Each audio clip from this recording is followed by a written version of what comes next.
What's up guys, Ballot from Footballtalk here. It's that time of the year again, the holidays are right around the corner, and it's time to show love, not only to your friends and family, but also to the best football players out there, as we vote for the 2024 NFL Pro Bowl games.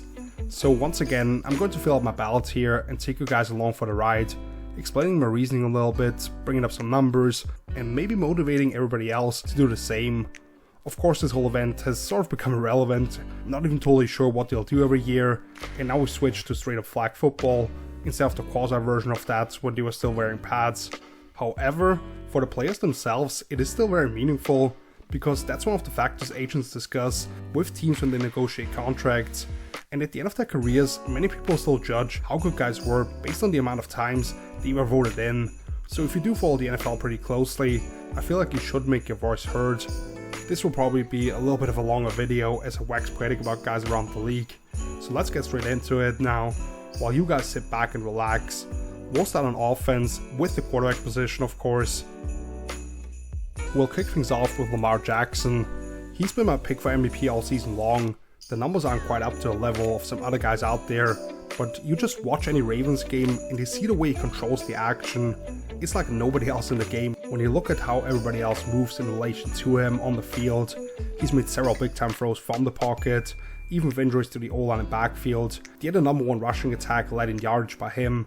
And then of course the effect he has on the defense to create easy opportunities for his teammates, along with 3 or 4 truly special plays that he makes every week that probably nobody else in the league is capable of. Baltimore could easily be undefeated at this point, and none of the losses had anything to do with Lamar, I'd argue, so he's my first vote here. Next I'm gonna go with Dak Prescott. He was the favorite for the award until this past Sunday, when the Cowboys laid an egg at Buffalo, but he's been excellent for the majority of the year, ripping seam shots, making aggressive throws down the field over and over again, after they started out as this more conservative West Coast offense early on in the season. Head coach and play caller Mike McCarthy realized they needed to put games more into the hands of the quarterback, and he's led them to a top 3 scoring offense in the league, while Dak individually is second to only Brock Purdy in expected points added per play. Then I'm gonna go with Josh Allen, the guy who just beat Dak head to head on Sunday, although that was more of a full team effort, and they for once didn't need Josh to put on his Superman cape, which he's worn all season long. I hope we can finally stop to act like he was really the problem for the Bills with those turnovers, because while he's up there among the highest in the league, it's easily negated by the amount of big plays this guy creates for a squad on a weekly basis, despite a lack of secondary pass catchers for the most part that he's been able to rely upon, and a lack of consistency on the ground till recently, which is why it's great to see James Cook really emerge since the change to Joe Brady, the offensive coordinator. Josh's 37 total touchdowns are 6 more than anybody else in the league, so he's just been a flamethrower. Then I'm gonna go with Brock Purdy, the current favorite for MVP, leading the charge for an absolute juggernaut in the 49ers, just destroying NFC foes one after another. There's been so much discourse around the terms like game manager or system quarterbacks. I just choose to not even really engage in those a whole lot, because they immediately come with a negative connotation. What I do know is that he runs the show for an absolute insane offense, which has scored 27 points or more in every game other than the 3-week losing stint when Brock wasn't fully healthy, nor was his supporting cast, and he's number 1 in basically every meaningful quarterback metric, including a league of his own in terms of EP per play of nearly 0.4, which would be a new record mark since it was introduced, better than any of Mahomes' MVP seasons or anything like that.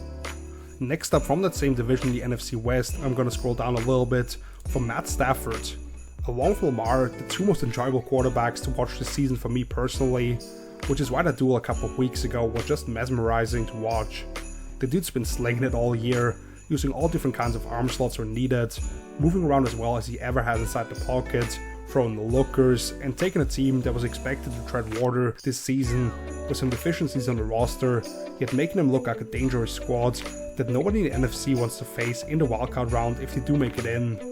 Pending the numbers from week 14, Matt may have overtaken Dak Prescott again for the best ratio between big time throws compared to turnover worthy plays, and the Rams just scored over 30 points against the Browns and the Ravens, the top 2 defenses in the league before that.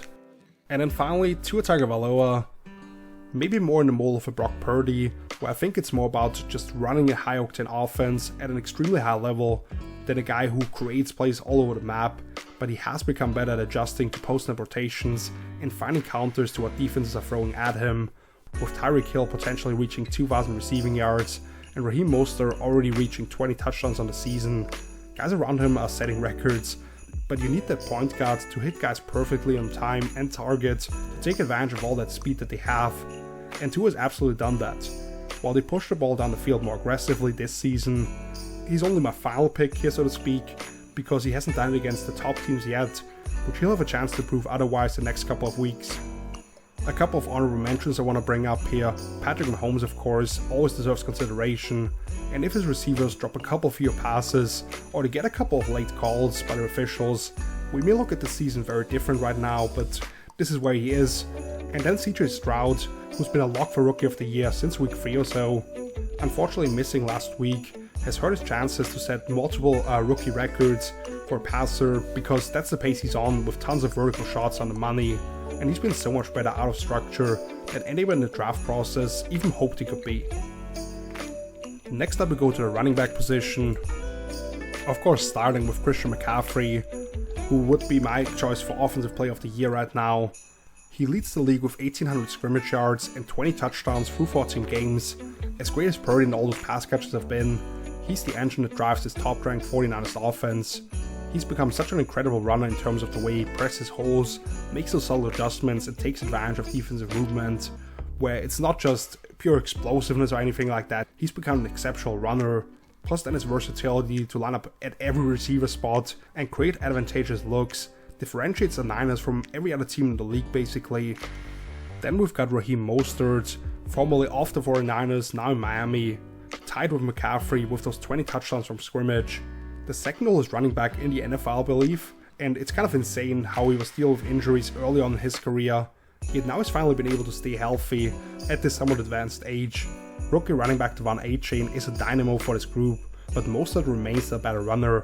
Because he's got that longer build, you don't quite realize it, but he's consistently able to win the corner, he runs hard, and he has been nearly automatic when they're in scoring range. The third pick here, James Cook for the Bills, quietly now up to number 3 in total scrimmage yards, at just over 1,400 yards. We've seen the Bills commit to the run game a lot more recently, since the switch at offensive coordinator, allowing that explosiveness to shine by working angles to where they can hit it downhill more. Cook is now up to second among running backs in terms of rushing success rate at 57%, and then of course he's a true weapon in the pass game, taking linebackers vertically out of the backfield, being able to flex him out wide, and have him win as a route runner. I'm gonna go with Travis Etienne here. A lot of the stuff that he does is volume based, but he's now 4th among running backs at 1,250 scrimmage yards, 10 touchdowns, the only guy even close to the range of volume he's received without a fumble, which was a real issue in his debut campaign after missing his entire rookie year, so that has been great to see him being able to take care of the ball, as one of the few guys for the Jaguars actually. Super explosive of course, to punish poor contain discipline, tremendous curvilinear and movement skills to gain speed as he bends runs up the field, and then he's able to slice forward as he's approaching traffic for additional yardage, better than most guys of his size around the 200-pound mark. There's been a lack of consistency in the run game for Jacksonville based on the O-line, but he's also become a lot more heavily involved through the air. Then we get to Kyren Williams, my guy. I did a video on some under-the-radar stars 3 weeks into the season, when Kyren's numbers weren't quite up there with the best of the position, and there were still some questions around how good the run game could be in LA with him as the lead guy, but he's simply been outstanding. He's behind only Christian McCaffrey in yards from scrimmage per game at 115, considering he missed about a month, leads the league with just under a 60% success rate on the ground, and he's excellent in protection. Tremendous all-around back, which is exactly what I saw at Notre Dame, even though the testing numbers pushed him way down the draft boards, but I thought he could be a real contributor at the NFL level, just didn't quite know he'd be a Pro Bowl back for me in his second season only. I could easily go with Rashad White here, who's right up there in terms of the scrimmage yards overall. He's been a true workhorse for Tampa, but his numbers are heavily based on that insane volume that he's receiving, and I predict him to be one of my young breakout candidates for 2023, so this would be a great moment for me to just say, yeah, see what I told you, but I can't blame Bijan Robinson for the bullshit he's had to go through in Atlanta. I made a whole video during the offseason why I have such high hopes for the Falcons offense with their incredible talents and positional versatility, but Arthur Smith has cost this young man a chance to compete for Rookie of the Year. Like legitimately, I believe he could be up there with CJ Stroud still. He's made a couple of rookie mistakes in the past game, and you're starting to see maybe a little bit of the confidence starting to wane just because of the situation that he's in. But Bijan is a truly special ball carrier with his understanding for how to maximize blocking, his pacing as a runner, the ability to make people miss. I still absolutely love what I see, and he is averaging 5.2 yards per touch. But with a play caller who just refuses to feature him again, and a quarterback incapable of ever putting the ball between the numbers when he checks it down to him, his totals simply aren't where they're supposed to be. It's an absolute shame, but I'm not going to blame him for what's going on in Atlanta.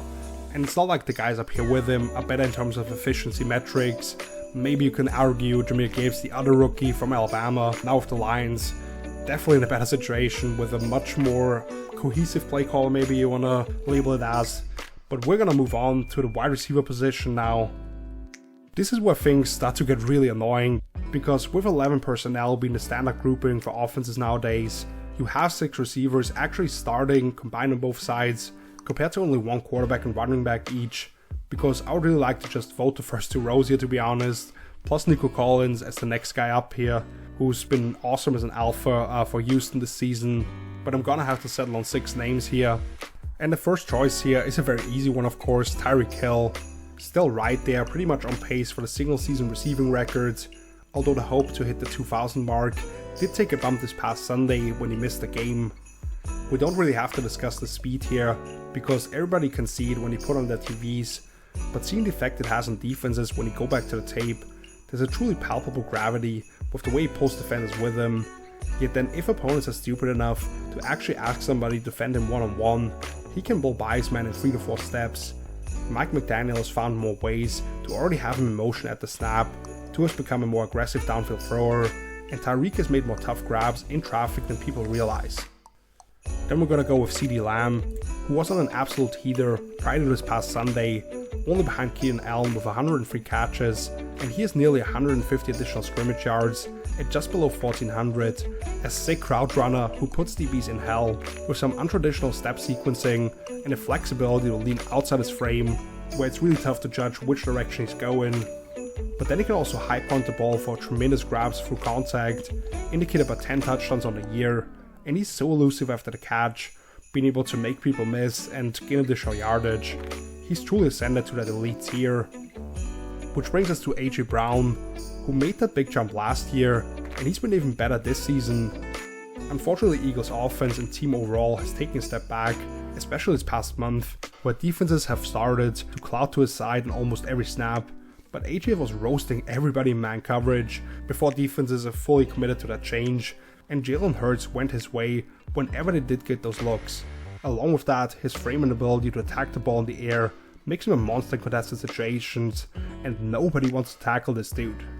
I'm gonna show love to the veteran here, Keenan Allen, who I already mentioned is leading the league in receptions, despite missing this past week, thankfully for him to avoid an embarrassing blowout at the hands of the Raiders. Not sure how much more we'll see from him because the Chargers season is over, but my god, has Keenan come through yet again as the only reliable pass catcher for this team once Mike Williams went down with injury. Of course he can win any matchup before the ball gets there with his pristine route running skills, but he's actually gotten past guys down the field more regularly, and Herbert has missed him on quite a few of those. The final 2 are really tough, as I already mentioned. Puka Nacua, of course, having an unbelievable year as a 5th round rookie stepping up in a major way. Amon-Ra St. Brown has missed the consistency for the Lions, and these other guys all very deserving. But I'm gonna go with Brandon Ayuk and Mike Evans as my 2 final choices. Ayuk leads the league at 18.5 yards per catch. He's arguably been the most efficient receiver, not named Tyreek Hill. He's just inside the top 20 in average depth of target, but he's so good at threatening vertically and then creating separation after break that it sets up those explosive opportunities after the catch. When the 49ers have those one-on-ones on the backside with him, that's where the ball is going. Yet he's 9th in receiving yards, despite only being 37th in targets, since the Niners have been so dominant and didn't really need to throw the ball late in games. And then Big Mike deserves his flowers here as well, now having hit 1,000 receiving yards in each of his first 10 seasons as a pro, despite less than ideal quarterback play, which we can't complain about this past Sunday when Baker Mayfield shockingly posted a perfect passer rating at Green Bay. Yet I would argue that Big Mike has been a clear focal point for this passing game. The way he comes off the ball and not loses speed through his cuts, for how big he is and how long he's been doing it, is very impressive. He's gotten behind the defense more than you think. And then of course with his frame ball skills, you're not gonna stop him from bringing in passes when given a chance. 56 of his 66 catches on the year have resulted in either a first down or a touchdown. That brings us now to the fullbacks. And this of course is when we reach absurdity, now voting for 6 fullbacks, when only like 3 teams even use that guy on about a third of the offensive snaps. And how many choices? I have 10 choices here to make in general. So what I'll do here actually is only vote for 3. Those 3 that I just talked about, since there's a reason for them being on the field as much as they are. That is Kyle Juszczyk, Alec Ingold, and Patrick Ricard. Honorable mention, Andrew Beck here had that long kick return touchdown. That is most what is in my brain right now, but quickly here, Juice, so much more than just a fullback in the 49ers, I believe. Still internally label him as an OW, meaning offensive weapon, because he lines up everywhere for them. He can of course be a traditional lead blocker, but then he can also get involved in different ways as a pass protector. He can be a legit slot receiver, get open on wheel routes, regularly create numbers advantages off short motion. He's been one of the key ingredients to the most efficient offense in the NFL. Ingold, on the other hand, may not be quite as versatile, but he's also a very important asset for the only offense in the range with the Niners, as Miami is regarded as a super explosive passing attack, but they're also like 20 yards away from being second in rushing yards, first in yards per carry and touchdowns on the ground. Miami doesn't use the traditional tight end necessarily, but Ingold does a lot of stuff where he's asked to kick out of motion or help get those backs out to the corner, which in turn creates those big play opportunities of the RPO and play action games. Ricard is by far the biggest of the bunch as a former dual player on the D-line as well, and he's the closest thing we have to a more traditional fullback these days, who digs out linebackers and they run behind. But the Ravens do also put him in that wing spot for play action purposes, and then there's some easy yardage when he leaks out and Lamar hits him on a little check down. Without a coordinator who asks him to run pivot routes, which he was made fun of for last year, he's once again been a valuable player. Next up we've got the tight ends. Travis Kelce, of course, he's pretty much an automatic vote, certainly not having his best season, where it feels like he's kind of lost a step when you look at how little he wins downfield or makes stuff happen after the catch, with a career low 10.9 yards per catch, but still the only dependable target for Patrick Mahomes in Kansas City. At this point he's starting to become more popular off the field, but I'm sure if Swifties are able to find this page, they'll more than make up for the people thinking that he's kind of not as deserving this year, although he obviously leads the league in receiving yards at the position once again. Then we've got TJ Hawkinson, had been leading everybody at the position in yardage coming into the weekend, along with still being first with 91 catches, gets a lot of the underneath work, and you'd like him to be a little bit better in contested situations, but super reliable hands generally, really eats up zone coverage with stick and hook routes. They also use him a lot of crosses off play action, quick to turn upfield and just keep the chains moving for them. Then we've got George Kittle, who hasn't been nearly as consistently productive as those guys ahead of him because of the nature of the 49ers offense, where any pass catcher can go off on a given week, but Kittle's highs shine as bright as anybody's, still one of the better blockers at the position, and clearly one of the most dangerous guys after the catch, just has that extra gear to burn angles from linebackers, and with the way Kyle Shanahan can set him up with his direction, he can absolutely kill defenses as they redirect with play action. Sam Laporta is having a truly stellar rookie season, coming off a 3-touchdown performance against the Broncos. Thankfully I had him as my tight end 3 and the top 35 overall prospect in the draft, because he's been a true difference maker for Detroit pretty much from the start. Just like Hawkinson and Kittle, he's not a great Iowa product, but he's doing it in somewhat different ways.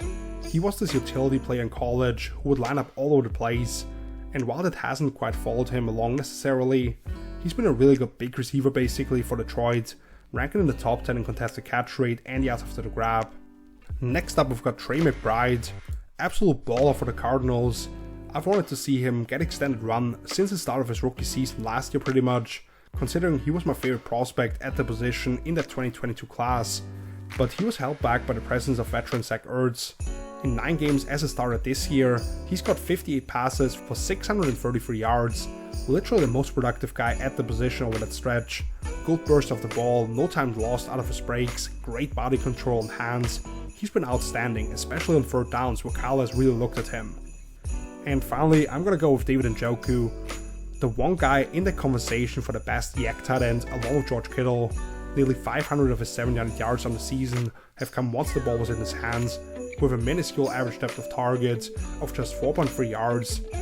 Doesn't mean at all that he can't split defenses down the seams, and he has some acrobatic high point grabs, but with 4 different quarterbacks and issues of getting the passing game rolling past the sticks, being able to just hit him on stick routes or flip it to him in the flats and let him create offense has been huge for Cleveland. Honorable mentions here, Evan Ingram, who's right in between those guys I just talked about, definitely deserves some mention here. A true move type who has been very reliable for Jacksonville this year, although his production does benefit from the excessive work that he's receiving. And then Jake Ferguson, he's been tremendous for Dallas in his second season. He's actually been an upgrade over the departed Dalton Schultz, because he can do a lot of the same stuff, but is faster and more physical with the ball in his hands. Let's now get to the offensive line and we'll work our way outside in, starting with the tackle spots. I have my 6 guys written down already, so this isn't based on an actual ranking necessarily, but we're gonna start with Lane Johnson here for the Eagles, still a premier right tackle and overall pass protector in the game. His technique in that regard isn't really what you would teach a young guy, but he has the natural gifts to make it work, which is why he hasn't allowed a sack in over 3 calendar years by now, according to Pro Football Focus. That is just unbelievable. And then he also has the second highest run block win rate this year among offensive tackles as well, according to ESPN metrics. Next up we've got Tyron Smith for the Cowboys. Having the bounce back year, came into the league as an absolute freak and has always been one of the best at his position, but dealt with major injuries 2 of the last 3 seasons, while not having played a full 16, which it was back then still, since 2015. His ability to get out in space and destroy dudes is a blast to watch, and he's been very consistent in pass pro as well. Then we've got Trent Williams, of course, if you can find him here. The ultimate must-watch dude at the tackle position. He is so athletic, powerful, and mean that it's scary, but also almost hilarious to watch him get these opportunities to just blow up people in space. Down, in, and out, he's just as dominant a force on the left side for the Niners as pretty much anybody I've ever watched. Has yet to give up a sack on the season, and he'll go down as one of the best to ever do it. Then we've got a bit of a younger guy here, Penei Sewell. In just his 3rd season, he's right up there when it comes to natural force in his hands and the athletic traits that he has. He has allowed 1 sack, but on right around 500 pass attempts, and actually rates out slightly better for Pro Football Focus than Trent, and everybody else on this list for that matter. I just love watching him create displacement in the run game. Tristan Wirfs is right here as well. He should be commended for what he did for the Bucs this year, an all-pro level player on the right side, as to switch over to left tackle, and while many others would have struggled with that transition, he's taken that challenge and almost made it look seamless. He's a little further down in terms of pass and run block win rates, but considering the difficulty of what he's doing and the fact he's still a premier player at his position, I tip my hat to this guy. And finally, I have to scroll up a little bit here to find Laramie Tunsil for the Texans. Missed the first 3 weeks of the season, but he's once again been an elite pass protector, going up against the who's who of edge rushers, over 90% pass per win rate, blocking for a rookie quarterback who pushes the ball down the field as much as anybody, therefore putting more pressure on the guys up front to hold up. And after he's had his issues in the past, particularly with false starts, he's only been responsible for 34 penalty yards so far in the season. Honorable mentions here would be Ronnie Stanley for the Ravens. Great to see him back out there finally, missing most of the last couple of years, coming off an all-pro season. Unfortunately, he's been sort of in and out of the lineup as well still, even during games. Christian Darrisaw, and you could really go with the right tackle for Minnesota and Brian O'Neill as well. The interior O-line still has issues for the Vikings, but both those guys have once again been excellent. And then Garrett Bowles for the Broncos, you see him right next to Tunsil here. Coming off season-ending injury last year, he's bounced back nicely, very aggressive run blocker, only 5 penalties and 2 sacks responsible for. One spot further inside, we go to the guards here. Let's start with the Cowboys segment of the show, as I'm trying to find Tyler Smith, and a little further down here, we've got Zach Martin. Zach has arguably been the top player at his position for the last 3 or 4 years, and right up there with the name I'll mention next in 2022, as part of his Hall of Fame resume, but I'm not 100% sure that Smith hasn't actually been even better this year. An absolute bully in the run game, which was his trademark at Tulsa, but I've been so impressed with how he's handled the transition to the pros, since he had major issues with centering blocks and framing rushers in college, resulting in a bunch of penalties. He was a plus starter jumping in at left tackle last year, and now he's been borderline elite at guard in year 2. Chris Lindstrom for the Falcons is the guy I just mentioned, as the one up with Martin for the title as the top guard in the NFL last season. Incredible outside zone blocker, being able to work across the face of defenders and seal them off, but then if they want to hit inside, that ability to ride people laterally opens up massive lanes in the run game. Unfortunately, we haven't seen the Falcons be nearly as dominant in that regard this year because of a questionable plan of attack at times, and Lindstrom has lost a couple of battles in pass pro, but generally he's been one of the best yet again. Then I'm gonna go with Joe Thuney right below him for the Chiefs. His teammate Trey Smith is having a slight down season, and the tackle for Kansas City have had their issues, but Thuney has remained consistent for this group, leads the league with an insane 99% pass blocking win rate, especially considering how Patrick Mahomes likes to extend plays. Never been a dominant people mover in the run game, but really good at using angles to his advantage, and has excellent short area agility to wall of bodies. Then we've got Wyatt Teller for the Browns. Just like with Thuney, I'll limit myself to one guy for the Browns here, with Joel Bitonio not having his best year. Teller remains as an ass kicker for that line, whether he's creating lateral displacement on the front side of inside zone, or e-holding edge defenders on kickouts. You see a lot of the bigger runs for Cleveland happen going right behind him. PFF has charged him with 6 sacks, but I'd personally put at least half of those on the quarterbacks, just holding onto the ball and waiting to get eaten up. And then the final one, I'm gonna have to scroll a little bit to find him here, is Kevin Dotson for the Rams, who's been a revelation in LA. They've actually hit the jackpot with both their new stars at guard, between him, who they acquired for a 2025 day 3 pick swap, and this year's second round pick Steve Avila, who's right down here. Those guys have been key for LA, transitioning to more of a downhill rushing approach with a ton of duo, where you regularly see Dotson and one of his teammates just push a D tackle into a linebacker's lap. He's also been solid in pass pro for the most part, and only been penalized twice. Honorable mentions, Quentin Nelson, certainly a better season for the Colts line that has ascended to being back to a top 5 unit, I'd say, but still not quite the guy we saw coming out of the gates as an all-pro. John Simpson for the Ravens, quietly having an excellent season at left guard for them, alongside Tyler Linderbaum and Kevin Seidler on the interior. A very underrated trio, I'd argue. He's been the most powerful of that trio when they want to run on hill. And then Tevin Jenkins for the Bears, speaking of power and grit, he's been awesome once again as an on-the-move blocker in particular, where you see him just level dudes. And then the final offensive position here, I'll be a little bit quicker, is center. Where first up we're going with Creed Humphrey for the Chiefs, right there with Thuney, his teammate, in terms of the best pass blocking win rate among interior linemen at above 90%, that ability to snatch rushers and neutralize them for long periods, but then also love that grip strength in the run game to take defenders off the lane, and his hustle and screen game is awesome to watch. In the row below him we've got Jason Kelce, of course. He has to be a fixture on here, just like his brother, maybe not quite the best seasons as pros, since I thought he was right up there with the best lineman in the sport last year, but his movement skills to execute full blocks and zone concepts, be able to get out in space, mirror a blitzing linebacker, he's been a stalwart for Philly for well over a decade now, which is how long it's been since he actually missed the starts. We've got Tyler Linderbaum for the Ravens. Felt a little miscast originally in Baltimore, where they were so heavily built on gap schemes under Greg Roman, but Linderbaum immediately added a different dimension with his ability to get to the second level, and now as they operate more with a shotgun and spread the field, that ability can really shine even more, while not having a lot of sack yet on the season. Then I'm gonna have to scroll down here to find Ryan Kelly for the Colts. As I just said, Indy's O-line having a bounce back year, and Kelly has become the most consistent guy for them. 0 sacks allowed, just 3 penalties, does a great job of sorting out different games and helping keep those A-gaps clean for Indy. And then just like Bijan Robinson, he's another Falcon I want to show love to, even though Arthur Smith is making me frustrated with this team on a weekly basis. That is Drew Dahlman, who was one of my favorite guys to watch at the position last year already, once he took over the starting gig there. Great feel for the zone run game, for when to latch, overtake or peel off.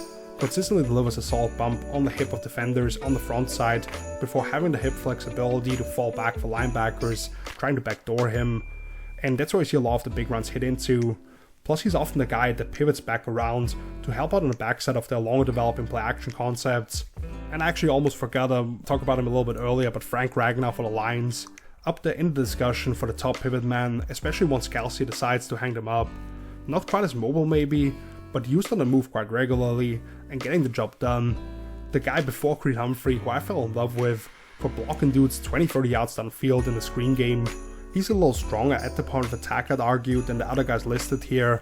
He's tremendous at picking up blitzers, and credit to the Athletics' Nate Tice. The Lions go from 4th overall to 29th in offensive success rate on plays where he hasn't been on the field this year. So that is a massive difference. A few honorable mentions here, and his first one really sucks. Connor Williams for the Dolphins just had season-ending surgery.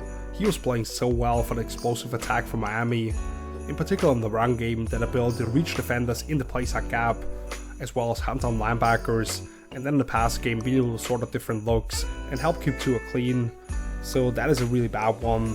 But then also Tyler Biadasz for the Cowboys. He's had the benefit of playing in between those two All-Pro guards in Dallas, but has turned himself into a plus starter at the pivot himself.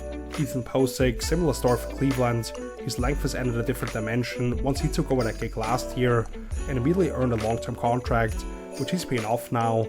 And then Mitch Morse for Buffalo, arguably having his best season as a Bill. Another guy who's just really crafty, taking advantage of angles in the run game, and finding ways to stay in front of rushers with active hands to allow Josh Allen to hang back there. Moving on to the defensive side of the ball now, we're going to start with the defensive end position. People have listened to this in the past, and many of my other voting-based conversations, I'll go on a little bit of a tangent here about why the hell do we still not differentiate between edge, interior D-line, and off-ball linebackers, like everybody else in scouting does, and then beyond that, because the job description for a rush linebacker is vastly different from someone playing stacked over the guards mainly, but listed as an outside backer for some reason. And it's neither fair, nor does some of it even make sense to compare them against each other. I'll leave it at that, and we're just gonna start with Myles Garrett here, who's been my selection for Defensive Player of the Year all season long. He's been absolutely dominant, consistently whooping ass when sold up, but now this year he has teammates that can take advantage when he's being doubled, and he's been so much better in run defense overall to get them to those designated passing situations, while Jim Schwartz, the defensive coordinator, has allowed Myles to move along the front and create problems in more creative ways. His 13 sacks only ranks 7th league-wide, but he's also top 6 in both QB hits and tackle for loss on less opportunities, plus he's forced 4 fumbles while drawing several holding calls as well. Next up we've got Max Crosby for the Raiders, often kind of mislabeled as this pure effort guy, but actually one of the top athletes at the position, arguably the top power rusher off the edge at this point, and then he either yanks cloth to open up a path for the quarterback for himself, or he packs a spin move as a counter that is really effective. Yet he plays the run with almost equal effort, leading the position snap count and total tackles, as well as being second with 19 tackles for loss, and he's been fighting through some injuries that most guys wouldn't even consider dressing up with, so I'm gonna give him credit for that. That brings us to Nick Bosa for the 49ers. His 10.5 sacks is only tied for 15th league-wide, but he's behind only Micah Parsons with 85 total pressures on the season, and he's number 1 with 33 quarterback hits. So people saying he's having a bit of a down year are just relying on the traditional stat sheet. Such an efficient pass rusher off the edge, I would say, whether it's using the patented Bosa two-handed swipe and turning the corner or converting speed to power. That ability to condense the space for quarterbacks, even if he doesn't actually get home, allows his teammates to clean up regularly, which is why his personal numbers aren't quite up there at the very best in terms of sacks. Which brings us to Trey Hendrickson for the Bengals, finally getting the recognition he deserves, now that he's up to a tie for 3rd league-wide with 15 sacks, but he's been a top 100 player for me coming into each of the last 4 seasons.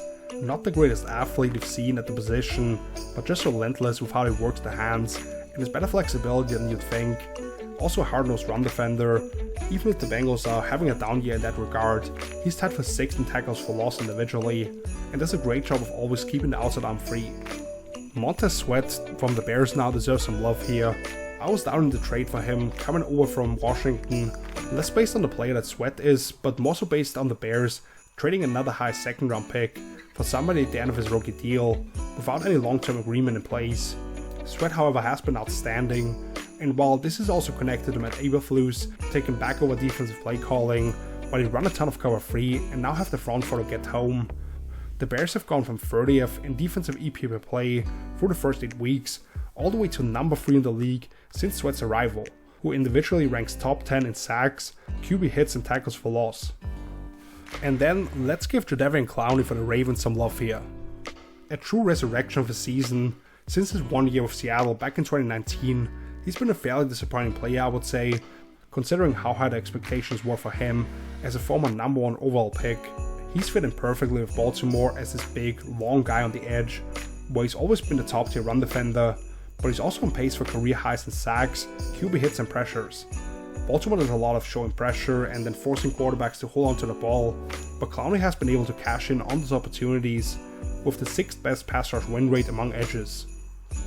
Honorable mentions, and the guy first up here that many people get mad about, Aiden Hutchinson for the Lions, who ranks 3rd in total pressures. I'm not sure I always feel his impact on the game as much as I do with some of the other guys we just talked about, or if he's a high-level run defender necessarily, but you could absolutely make the case for him. Jonathan Grenard and Will Anderson for Houston, where they do a lot of those wide 9 techniques and ask those edges to crash the pocket around the quarterback, while both are in the top 5 in run-stop win rate for the position. Denico Autry for the Titans, having another excellent season, is one of the most effective inside-out pass rushers, and really all 3 of the indie guys you can see here in Samson Ebukam, Dio Odeyingbo, who's kind of this guy who lines up on the inside quite a bit as well, and Kwity Paye. They all deserve credit for how much more effective they've been rushing the passer this year for the Colts, because they can rotate through and put heat on the quarterback. That now brings us to the defensive tackles, and this is an almost impossible task because of how loaded this position group is. It is truly the age of interior D linemen, with more guys in consideration for nomination here than I can remember in my lifetime probably. But we'll start off with my boy, Justin Madubuike for the Ravens. Not only does he have some separation to the rest of the pack now in sacks, but NBC showed the graphic on Sunday night where he tied an NFL record with 11 straight games with at least half a sack. I had him as a breakout candidate last season already, and he's been more for man crushers as one of the more quality excellent players along the interior D-line, but he's just taking it to another level this year, and the production has followed. He's currently 2nd in the entire NFL in terms of QB hits, and 2nd in total pressures among interior D linemen to only Aaron Donald's 65. He's gonna be my next pick up here, who after a bit of a down year in 2022, connected to the Rams' overall struggles, is back to his dominant self, tied for 1st among interior D linemen, also with 13 tackles for loss, where his quickness to backdoor blocks on zone concepts, or knife through a gap when guys are trying to seal him off, creates a lot of disruption. That of course makes him almost impossible to stay in front of for guards in passing situations, but he also packs so much power in his rocked up frame to drive all pros like Joe Bitonio backwards. No need to go further into detail why he's an all-timer, but the next guy up here also kind of in the conversation with Chris Jones for the Chiefs, who I thought was the top D tackle in the league last season. His numbers are down a little bit, with 7.5 sacks and 10 tackles for loss, but ranks behind only those 2 guys I just talked about, with 20 QB hits, despite being double teamed at an insane 72% of pass rush snaps, according to ESPN's metrics. His presence has allowed the Chiefs to rank 3rd in team sacks and number 1 in pressure rates, as they've been the dominant unit for this KC team. Then I'm gonna have to go down a little bit here to find Dexter Lawrence for the Giants. A true force at nose tackle, ranks behind only Aaron Donald with a 19% pass rush win rate, despite being right there with Jones in terms of the rate that is being double teamed, based on the fact that he legitimately spends the majority of time between the guards. You see opponents actively call runs away from him because he can swallow combos and consistently creates knockback against singles, where you can't just block down on him and expect him to not plug the gap. He separates himself from the rest of the guys in that role across the league. Then I'm gonna go back up 1 row to find Jalen Carter, incredible rookie from the NFC East as well. He's been dominant right off the bat for Philly, where they look at the disruptive plays in both facets of the game on a limited snap count early on, because of how deep Philly is on the D-line, has a devastating combination of quickness and power. We regularly see him cross-face guards, but also yank them to the side and open up a path towards the quarterback for himself. Only has 5 sacks on the year, but he's top 5 in pass rush win rate for his position. He's forced a couple of fumbles and scooped one up for a touchdown at Dallas a couple of weeks ago. So his presence has been felt very much. And then this final one, you could really toss a coin between Christian Wilkins and Zach Sealer from Miami, who have both been tremendous in the run game throughout their careers, and have now been able to take advantage of opportunities to rush a gap more regularly or work different games on passing downs. Ed Oliver has been a menace for the Bills, penetrating in an attacking style front and having his most productive season as a rusher. Javon Hargrave for the 49ers has made that D-line even tougher to deal with as a true pocket pusher, and he's also top 10 in terms of run defense win rate. Quinnen Williams doesn't quite have the production to back it up, but he's been a consistent force for the Jets. Jeffrey Simmons, an absolute unit for the Titans, who tosses linemen aside as if they're nothing in the run game, and actually has caught a touchdown on offense as well after being used more as a fullback on the goal line. And finally, Christian Barmore for the Patriots, I want to argue here as well, has lived up to my expectations after I predicted him to have a breakout year in the offseason as the most disruptive guy up front for New England. I did ultimately go with DeForest Buckner, however, for the Colts. He's right up there in the top 5 in pass rush win rate and has really filled the stat sheet for the Colts. 6 sacks, 16 QB hits, 9 tackles for loss, 6 passes batted down the line, and a scoop and score. It's rare to find a guy as tall as him be as great in the run game, plus then his length is a major problem for blockers in passing situations, as well as quarterbacks thinking they can throw the ball over him, as he gets those massive paws up. Moving on to the second level now, however, with the inside linebackers, let's get the 2 no-brainers out of the way, where first up we've got Roquan Smith for the Ravens. You could argue there hasn't been a more valuable defensive player in the league over the last 1.5 years at least. Of course, coordinator Mike Macdonald has done a tremendous job once he figured out how to use the pieces he has at hand midway through his first season back with the Ravens last year. But Baltimore's defense went from 28th in EP per play for the first 8 weeks of 2022 up to the top 5, and then this year they rank behind only the Browns as the 2 truly elite defenses in the game, despite not having a lot of true stars if you ask a casual fan. Queen's range, football IQ and reliable tackling skills are the glue that holds everything together for Baltimore. And then Fred Warner for the 49ers has a very similar impact on San Francisco's defense. They have more firepower on the D-line in particular, but what this guy does in coverage is different from anybody in the league pretty much. You regularly see him carry slot receivers down the pole, go from mucked up in the A-gap to disrupting the catch point on a stick or out route. He's an absolute screen killer, plus while he's not the biggest guy, the way he triggers on keys in the blink of an eye and regularly defeats blockers to the spot in the run game makes him excellent in that regard as well. He plays the position as fast and confident as pretty much anybody I've ever watched. Then there's certainly a bit of a teardrop, but I'm gonna give you 4 lesser known names here, starting with Quincy Williams right next to Roquan, who's been the best Jets linebacker over the last 2 years, despite playing alongside CJ Mosley. Another guy with tremendous range, even a blowout loss at the hands of the Dolphins this past Sunday, he nearly had a pick 6 because of that ability to click and close on stuff in front of him. Always playing at 100 miles per hour, and he may be the best hitter in all of football, regularly cleaning guys but also bringing them to the ground reliably. He's racked up 13 tackles for loss, and while it's a lost season for the Jets, that defense and in particular number 56 have been really fun to watch. Next up we've got Bobby Okereke coming over from the Colts to fix what happened a really vulnerable second level for the Giants. He's been outstanding in coverage, allowing only 19 air yards across his 35 targets and coming up with several key stops short of the sticks, which is why the Giants have been a top 10 third down defense. He's recorded 10 tackles for loss, 2 interceptions, 8 pass breakups, and 4 fumbles forced so far. Then we're gonna go to Robert Spillane, who Raiders interim head coach Antonio Pierce called the guy they want to build a defense around, which kinda sounds like coach speak because of what a scrappy, hardworking guy he is.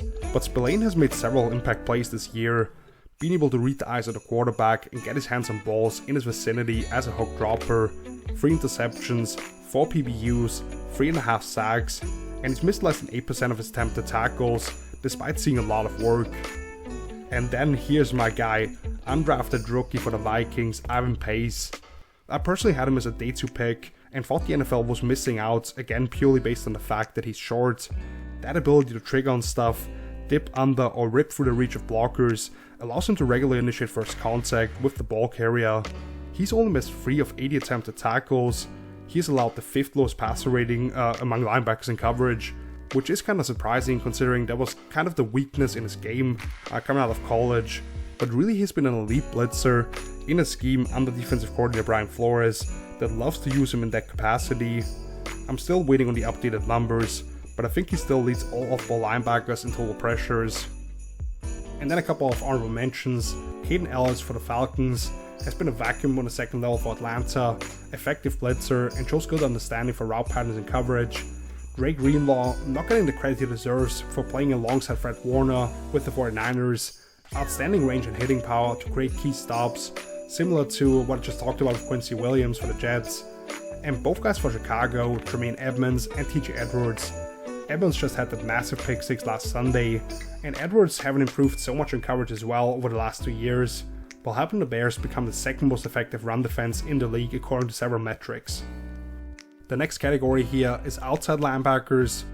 As I already discussed, kind of a weird way to label at this point still, because this is the spot where if you actually play off the ball and don't have the opportunity to rush the passer extensively, you've got no shot basically.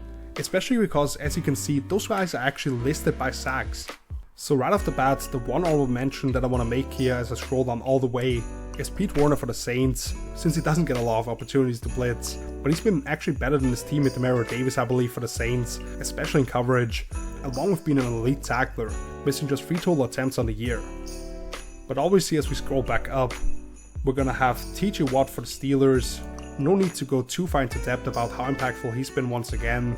Leads the NFL with 16 sacks, which is the same amount of tackles for loss that he has, which is tied for 4th. 3 fumbles forced and recovered each, 7 passes batted down the line, and that incredible interception against the Rams, where he was forced by formation to play off the ball and legitimately undercut a route coming across the field. Truly game-changing or clinching plays all year for an offensively challenged Pittsburgh team. Then we've got Micah Parsons, who's put together an historic 3-year stretch to start his career in Dallas, led the league in total pressures last year if you include the postseason, on pace to actually beat the number this year as he's already at 89, which is number 1 of course, as well as the best pass rush win rate by quite a bit according to ESPN's metrics. They can move him all over the line, he can stand up, run with tight ends in coverage when needed. You can't leave him unblocked in the backside of run calls because of his insane speed. He's 14 tackles for loss and has just missed 1 attempt all year. Then we've got to talk about Danielle Hunter for the Vikings, having an outlier season for a nearly 30-year-old with his injury history, but he's been highly productive throughout his career while reaching new heights this season as he's just half a sack off the lead league at 15.5, number 1 with 21 tackles for loss, has 4 forced fumbles, maybe not quite as consistent in terms of pressure rate, but has really cashed in on his opportunities to rush 1-on-1 or even come free in times in Brian Flores' blitz-heavy scheme. Then we've got the other Josh Allen, as he's often been referred to throughout his career, having a career season himself in Jacksonville, as by far the most productive player along that front. I talked extensively about him in my video of the under-the-radar standouts early in the year, and he's maintained that pace. Now tied for 15 sacks and QB hits, along with being 4th with 76 total pressures, and with being just outside the top 10 tackles for loss, and really none of those seem like just random sacks in the middle of drives. He regularly ends possessions or even games when he gets to the quarterback, has forced a couple of interceptions pretty much directly, he's made himself a lot of money in the contract year, and then it becomes very interesting. I would have loved to have a Jalen Phillips here with Dolphins, who was playing as well as any edge defender through October and November after dealing with an injury early on, so it really sucked to see him tear his Achilles a few weeks ago. Khalil Mack up to over 15 sacks, definitely his best season of the last 3 or so, but if you look at the pressure numbers and watch the tape to identify his down-to-down impact, that number is not representative of the total player he's been. I will give him the nod here, just out of respect, because he has really played hard for a defense that has largely been an abomination, and deserves credit for not just throwing in the towel. And then I will go with an off-ball guy as I scroll down here to Jeremiah Owusu-Koramoah for the Browns. He's been awesome for this aggressive Browns defense, and another guy who has come through as one of our projected breakout players for 2023. He's third across the entire NFL in tackles for loss with 18, 9 combined sacks and QB hits on just 41 blitzes, He's trusted in a lot of man coverage situations versus backs and tight ends, yet has allowed just under 200 yards in coverage. And then he has the missed tackle rate of just below 7%.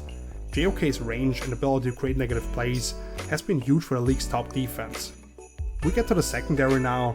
First off, with the corners, let's get Deron Bland of the Cowboys out of the way, whose Defensive Player of the Year campaign was lit on fire basically, when he just got roasted by DK Metcalf in that Thursday night game 3 weeks ago by now. But he's actually been really good in a man coverage heavy system otherwise. In the 13 other games, he's allowed less than 56% of his targets coming his way to be completed, for just under 29 yards per game and just one other touchdown, so he's been excellent. That's along with obviously leading the league with 8 interceptions, including an NFL record 5 taken back to the house, 14 PBUs, and just 5 missed tackles. Austin Debo here is one of those guys that is tied for second among corners with 4 interceptions, along with 15 more PBUs, and the coverage numbers are outstanding.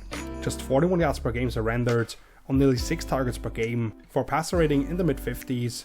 For a Saints corner trio between him, Marshall Lattimore, and Lawrence Taylor, they are up there with Cleveland for the best in the game, as a group that also plays a lot of man coverage. And I'm going for Debo here as the guy to represent them, because he's had the best ball production and has missed less than 7% of his attempted tackles. Speaking of those Browns, next up I'm gonna go with Denzel Ward a little further down here. He's my pick for Cleveland, although you could really make a case for any of those 3 Browns corners between him, Martin Emerson, and Greg Newsome, who you can see right here. They have all been outstanding. Ward typically has the toughest challenge among those guys, being isolated with the opponent's top receiver, but he just plays so damn aggressive. Only a 48% completion rate for just under 25.5 yards per game, 1 touchdown compared to those 2 interceptions, and a passer rating in the mid-50s. That mindset has led to a few missed tackles, but 5.2 yards per target in coverage for how much pressure is put on those guys, that is pretty crazy. Which brings us to L'Jarius Sneed of the Chiefs. He's become the true alpha for Kansas City on the perimeter. He was a stud in the slot early on in his career, and falls guys for certain matchups there still, but with Trent McDuffie generally taking that role, he's been asked to shadow some of the game's best, and he's delivered in massive fashion. 2 catches for 2 yards against DJ Moore, 4 for 30 versus Justin Jefferson, 3 for 35 by Tyreek Hill, 1 for 8 for AJ Brown, and 1 catch for a single measly yard by Stephon Diggs a couple of weeks ago now. Only once this year has somebody even gotten 60 yards on him. He has yet to allow a touchdown, but has 2 picks to his name. They do help him with some brackets, but he's just been unbelievable. Now let's throw a nickel in here with Jaquan McMillian for the Broncos. He's been a revelation in Denver, didn't get onto the field on defense over the first month of the season, but since then he's been locked into the starting nickel job, and the Broncos have gone from dead last in both EPA per play and DVOA to top 10 in that metric since he's taken over, despite a really bad performance this past Saturday against the Lions, when the dam sort of broke for them. McMillian has allowed less than 300 yards in coverage on 51 targets, and while he's only picked off 2 of those, which one was an incredible high IQ play on his part, his presence floating around underneath routes and forcing quarterback to find alternatives has set up a lot of those NFL high 21 turnovers that they forced since then, switching to a much more aggressive zone blitz heavy defense. He also has 7 tackles for loss in the run game, 5 PBUs, and a big strip sack to his name. And then I had a really tough time settling on the final name here, because I could have easily given the nod to McMillian's teammate Pat Surtain in Denver, who won't ever have the traditional numbers to back up his case, but is as good as anybody in isolated coverage as there is. Although the Broncos have used a lot more fire zones instead of locking him on the backside necessarily, both Ravens corners Marlon Humphrey and Brandon Stevens deserve consideration. They must be so annoying as receivers, crowding with the line of scrimmage, their length at the catch points, and then how well they tackle. But I'm gonna show love to a bear here as I scroll back up to the top in Jalen Johnson. He's been excellent since they deployed the strategy Matt Eberflus has his roots in, when they run a ton of cover 3, where it still oftentimes plays out as man wherever he goes for the boundary corner and Jalen Johnson anyway. He is up there with those 4 picks, but more impressively, he's one of only 5 defenders in the league, along with Jalen Ramsey, who would be up there if not for too small of a sample size, and Martin Emerson, who I already referenced having a breakout season that I predicted him to have coming into the year for the Browns, with a passer rating allowed below 50, and that's despite being charged for a couple of touchdowns. That's because Johnson has yet to allow anybody to go for over 50 yards against him in a single game. He's made himself a lot of money in contract year when there were trade rumors at the deadline around him. Bringing us to the final two defensive positions here. The first one is strong safety, and again, why do we classify them as such when the NFL uses terms like boundary and field side safety much more regularly in this too high safety world? And really they should all be put in one bucket. So what I'll do here is give you 6 total, 3 from each category actually, that's just kinda how it played out. Let's start with Grant Delpit for the Browns. I'm absolutely devastated that he was placed on injured reserve a week ago. I thought he was playing at an all-pro level and really embodied that Browns defense, not only based on his style of play, where he would race downhill and take out a pull on guard, you see him aggressively driving routes in man coverage, regularly separate the target from the ball with big hits, and understand when he had the freedom as a robber or rat to crowd windows with how much man coverage Cleveland runs, but maybe even more so in the sense of that ascension of what looked like a role player into a true difference maker. Still definitely deserves this vote, even with projecting that he's gonna miss the rest of the year. Then I'm gonna go with Kyle Hamilton from the other elite AFC North defense and the Ravens. I wasn't quite on board with the pre-draft notion of this absolute blue chip player in Hamilton, because I believe if you ask him to play quasi-man in quarters, you can see some speedy receivers blow by him. But DC Mike McDonald has found his optimal usage, and he's been tremendous once they figured that out. Hamilton's length and physicality make him a problem to deal with in the screen and perimeter run game. He helps even out numbers against slider boxes as an edge setter and has racked up 10 tackles for loss already. He's been a very effective blitzer and a lot better in coverage than I anticipated, because they don't ask him to just cover slot receivers on an island, but rather play to his leverage, use his intelligence for the game and match principles, and then his length is a great tool at the catch point, leading to 2 interceptions, 10 PBUs, and a passer rating just above 50. And the third name from here is Josh Metellus for the Vikings. You guys probably saw that insane graphic that they showed in the broadcast if you watched the early Saturday game between them and the Bengals, showing that he's officially lined up at every single defensive position. The mental fortitude and spatial awareness it takes to take on so many different assignments is just insane. The pure coverage numbers don't look great for Metellus necessarily, but that's because oftentimes quarterbacks throw it short and he's charged as the next closest defender, when really he has to make a tough open field tackle, and he's only missed 6% of his total attempts on the year, so he's been excellent in that regard. He also has 13 combined sacks and QB hits across 65 blitzes, has that 1 pick, 4 PBUs, and 4 forced fumbles on the year. Truly a Swiss Army knife for Brian Flores' defense. The other 3 names I would have picked if I ended up going with 6 here were Julian Blackmon for the Colts with those 4 interceptions, including mossing George Pickens this past week pretty much. Though Jordan Whitehead for the Jets had those 3 picks in the season opener against the Bills, slowed down in terms of the ball production, but still really love what he brings driving down routes in quarters. And Jabril Peppers of the Patriots, him and Kyle Duggar in that secondary, those oversized strong safety types, being able to make plays on the ball, exceptional tacklers, and those versatile pieces as well for Belichick to use.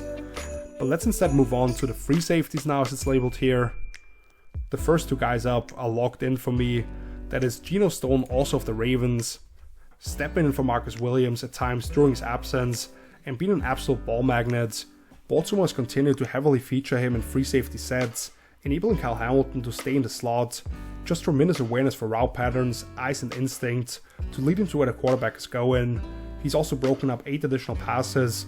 Opposing quarterbacks average just 6.4 yards per target going his way, despite playing deep as much as he does. And he's missed less than 10% of his tackles, also has that last line of defense a lot of times, which is a tough job. Then the other one is Jesse Bates for the Falcons, up there for the title as the best in the game at the safety position right now. You look at those 5 interceptions that he has, only 1 was an overthrow by the quarterback. He schooled Bryce Young a couple of times in the season opener, undercutting deep in-cuts twice. He had that incredible 92-yard pick 6 off Derek Carr, just reading the quarterback's eyes and stepping in front of his slant routes as the single high safety, which truly changed the momentum of that game. And then clouding over the top of a corner route against the Jets a couple of weeks ago. He's broken up 9 other passes, punched the ball out 3 times for fumbles, and he's only missed 9 of 122 attempted tackles, probably the best free agency addition across the entire NFL. And then finally Antoine Winfield Jr. of the Bucks. who I'd probably vote alongside Bates as my 2 All-Pro safeties right now. He's the only guy I'd put above him in terms of the game-altering plays that he's made, forcing 5 fumbles, including a couple of strip sacks, which he's been an insanely effective blitzer, with 10 total QB takedowns on just 26 blitzes, and that all-time hustle play where he knocked the ball out of Falcons quarterback Desmond Ridder's hands to turn a potential touchdown into a touchback just as he was crossing the goal line. He's picked off a couple of passes, deflected another 11, he's only missed 3.5% of his attempted tackles, and he's played 100% of the defensive snaps. Honorable mentions here, I just mentioned Kyle Duggar already, he deserves consideration once again. Andre Sisco, another excellent season for the Jaguars, whether it's racing up the L in the run game or ball hawking on the back end. Justin Simmons, one of the most consistent players at the position over the last 8 years for the Broncos. He can play the deep post as well as anybody, but then also drop down into the slot and be a pest for tight ends in man coverage. And he's once again been very reliable as a tackler.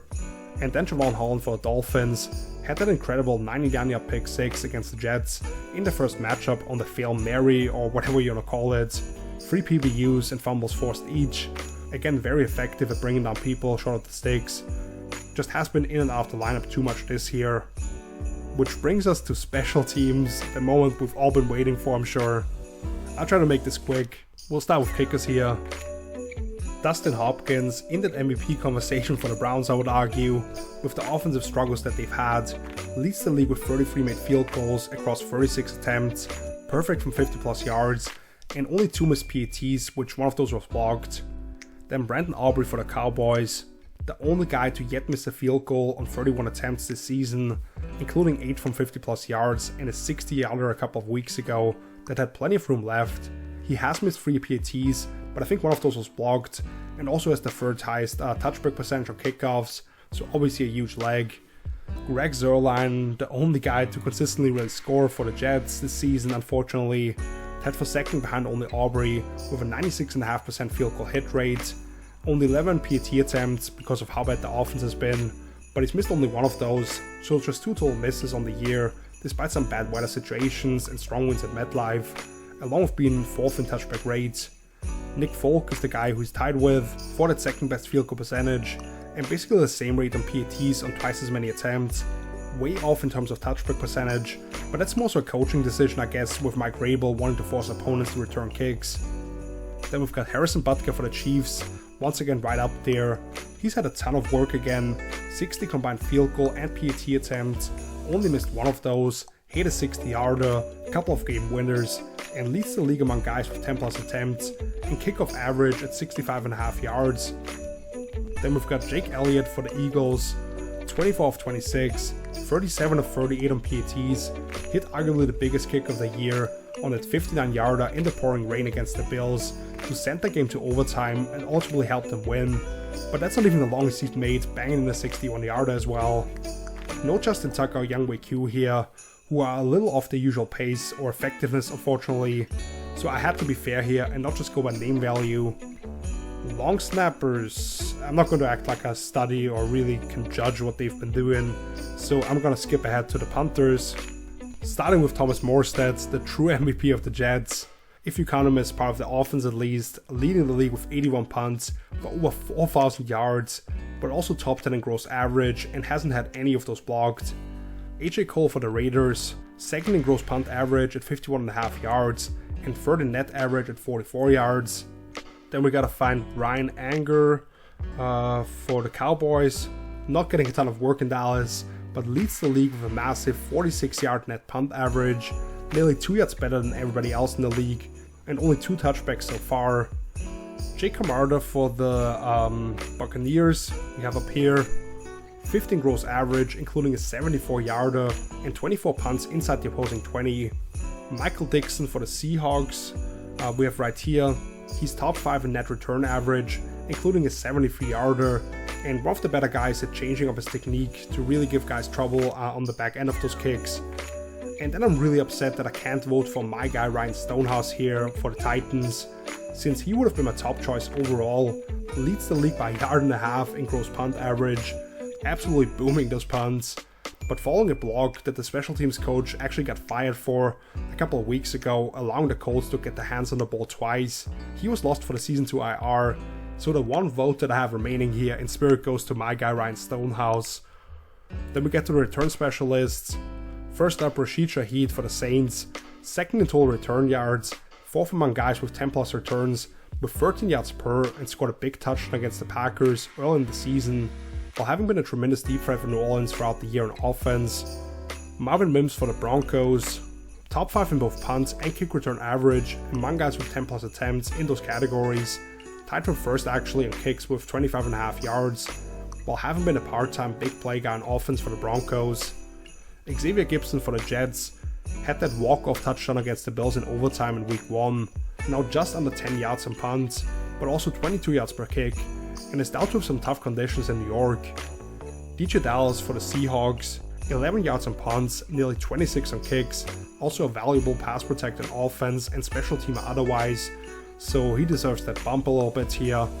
Jamal Agnew for the Jaguars just had that 65-yard touchdown on offense to not leave the Jaguars completely scoreless against the Ravens on a coverage bust. Even though he's had some bad moments on offense, I would argue, but he's been a star returner for a while now, once again averaging more than 11 yards on punts, and tied for first among guys with 10 plus kick returns at 28.5 yards. And finally, Kevontae Turpin for the Cowboys, who's down here, who has been much more involved in offense, with well over 200 yards and 4 touchdowns in that regard on 22 touches I believe. Has been splitting work on punts because of that, but averaging over 29 yards on kicks on those 9 attempts that he's had so far. Which brings us to a final category here, special teamers. I'm not going to act like I've watched every individual player here extensively in special teams, but just going by the tackling numbers and who pops off the screen to me when I watch guys fly down the field, the 4 guys tied for a league-high 12 special teams tackles, Ashton Davis for the Jets, Jalen Reeves-Maybin for the Lions, Brandon Schooler for the Patriots, and Ben Skowronek for the Rams, who I'd vote the latter two if I could, but unfortunately they aren't even listed. Which brings me to my annual complaints about how everybody knows one primary special team in Matt Slater for the Patriots, and so he always gets a bunch of votes, he's up here by the way, when he's not even the one that should be listed for his team, since Schooler is one of the most aggressive dudes you'll ever find covering kicks, along with the other 3 names I just mentioned. So the other 4 guys I went with here, Miles Killebrew for the Steelers, absolute maniac, never quite stuck on defense, but one of the top special teamers for like 6 or 7 years now. JT Gray for the Saints, core guy playing all 4 kicking teams at a high level for them. And then I've got Nick Bellore for the Seahawks and Neville Hewitt for the Texans, both playing well over 80% of special team snaps respectively, but just 12 combined snaps otherwise, regularly involved in tackles down the field, so I wanted to get them in here. And that's gonna do it for this video. Voting is still open for the rest of the week as far as I understand, so if you agree or disagree with any of my picks, or if you feel like one of your favorite players isn't getting the love he deserves, take advantage of that opportunity and put your votes in. Thank you so much for watching. If you enjoyed listening and watching me walk you through this, please hit the thumbs up, feel free to let me know your thoughts in the comments, and if you could share this video with a friend or two, I'd really appreciate it. Think of it as a Christmas present sent my way. As you can probably tell, I really struggled getting through this video, being sick recently, so I hope you appreciate me just powering through here. Since I'm flying to Philly for the Giants-Eagles game on Christmas Day with the family, and spend a week in New York after that for New Year's, I most likely won't be able to publish a video or article next week, maybe something in written form if I do find a little bit of time. But if you like my thoughts on all the football action, or just want to follow along a little bit with my trip, you can do so by following me on social media. My handles are down below in the video description. There you can also find a link to my page footballtalk.com for all my other content, including my NFL Power Rankings from last week. Otherwise, I want to wish you a Merry Christmas and Happy Holidays for now. I'll talk to you guys in the new year again. So until then, see you later. Peace!